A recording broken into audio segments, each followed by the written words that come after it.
What's up, guys? Today is Tuesday, April the 28th, and this is math class.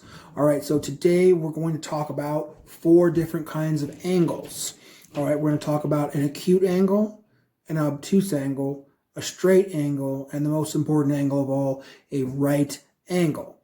We're also going to talk about what they have in common and whether or not they are equal to, less than, or greater than 90 degrees. All right, so I really encourage you to go to mathantics.com and look at his angle basics video, and that'll really support your learning, and it's a great supplemental learning tool that you guys can use this week to help you have a better understanding of what I'm trying to explain. All right, so we're going to go ahead and jump into this lesson in the next video, and we'll see you guys tomorrow.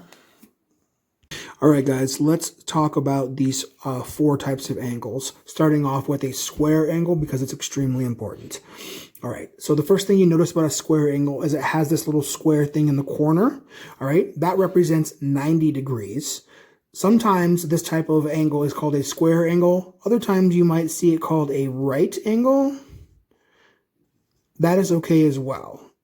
Any of those are okay. They all mean the same thing. So square angle, 90-degree angle, right angle, all it means is it's the corner of a perfect square. Okay? Now let's talk about these 3 types of angles up here. All right? So we have an angle here that started off with as a square angle, and then it fell in this direction.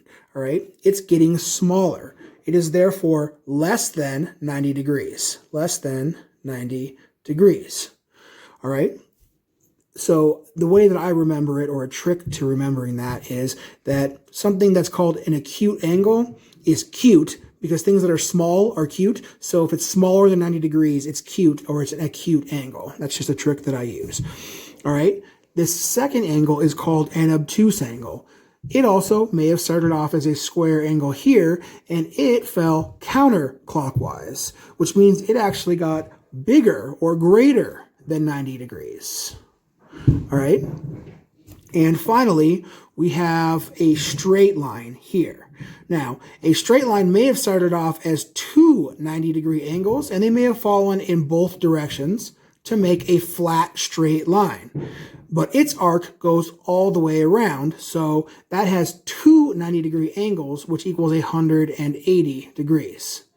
Okay, notice that each one of these little red angles, or these arcs, they look like pieces or parts of circles. That's because that's exactly what they are.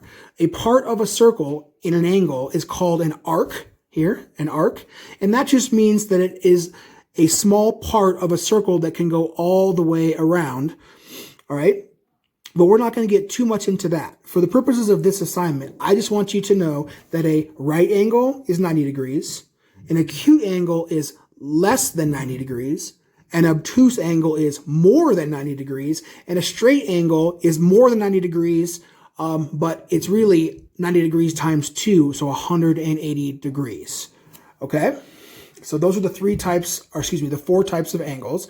And let's flip this over and take a look here at what we've got. All right. So here we have our right angle. Okay. So we're going to, first of all, put our right angle symbol in there like this. And we're going to call that 90 degrees. All right. That is a right or a square angle. Okay.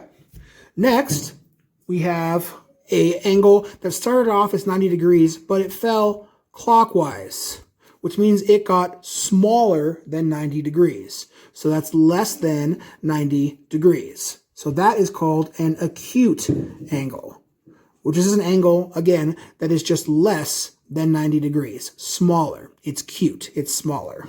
Okay. Next, we have an obtuse angle. All right. An obtuse angle may have started off as a 90 degree angle, but it fell counterclockwise, which means it gets bigger than 90 degrees. So greater than 90 degrees looks like this. Okay, greater than 90 degrees. And finally, we have our straight angle. All right. Now, our straight angle may have started off as 90 degrees, and it fell in both directions flat, which means it fell 90 degrees in this direction and 90 degrees in this direction, which gives us 180 degrees, which is still greater than 90. All right? So, just to quickly review, we have a 90-degree angle or a right angle that has this little symbol in the corner. We have an acute angle, which is smaller than 90 degrees. We have an obtuse angle, which is larger than 90 degrees. And we have a straight angle, which is a flat angle, okay? Which equals 180 degrees or half a circle. All right, so let's go ahead and put that arc on all of them. So there's an arc there. That's an arc that represents less than 90 degrees. This here is an arc that represents more than 90 degrees. And this is an arc here that represents 180 degrees. And this symbol here is our square angle. All right, so let's get to the actual assignment. All right, so for this assignment, I want you guys to look at these 9 angles. All right, so I'm trying to get rid of that light glare, but it won't really go away. All right, 9 angles. All right, so each of these 9 angles is either equal to 90 degrees, it is greater than 90 degrees, or it is less than 90 degrees. It also is either obtuse, acute, or square. So for each of these 9 angles, the assignment is label each angle as either obtuse, acute, or square, and then identify whether it's greater than, equal to, greater than, equal to, or less than 90 degrees. All right? All right, that's it for today, guys. Really, I encourage you to log on to Math Antics and look at how to use angles, because he has a great resource on there that will support this lesson. All right, so I will see you guys tomorrow.